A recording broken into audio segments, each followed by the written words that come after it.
You have to understand that it's the hips that are helping with all that power, and you don't want to restrict yourself and cut yourself off too much. Hey guys, in this week's episode of Ask the Academy, Mike from Stanford asked about striding into the plate and why you shouldn't do it, or is it okay to do it? So, this isn't a 100% answer of you can't stride into the plate, because a little is okay. But let's understand this premise is to be a good hitter, to be able to hit, a big part of the movement, such an important part of the movement, and the power of the swing comes from the rotation of your hips. As you know, what we teach here, it all starts from the ground up. There's a sequence of events from the ground up. Front foot down, back foot triggers and fires the knee and then the hips. You have to get your hips cleared to be able to then bring the bat through the zone.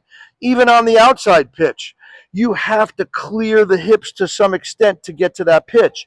The pitch that's inside and up and inside, those hips have to get out of the way to be able to get your hands way over here, to get the barrel to the ball way over here to keep it fair, or else you're just going to swing around it. Hips have to get cleared. So if you think about your stride, and you should show your kids this, the more you exaggerate and stride into the plate, the harder it is to fire those hips. It's pretty simple. So the more you go that way, the more restricted your hip turn will be. Does that mean, so I'm just going to move up on this line. This is not where I would stand, obviously. But if I had a stride that was an inch or so in, you can still fire your hips to get through to that ball. And a lot of people do like to do that. In my era of hitting, a lot of people hit with a closed stance or stride because they wanted to keep that front side closed and not go flying out of there.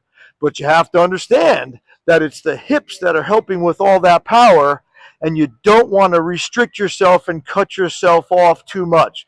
So everybody should play around with it individually. Everybody's got different levels of flexibility.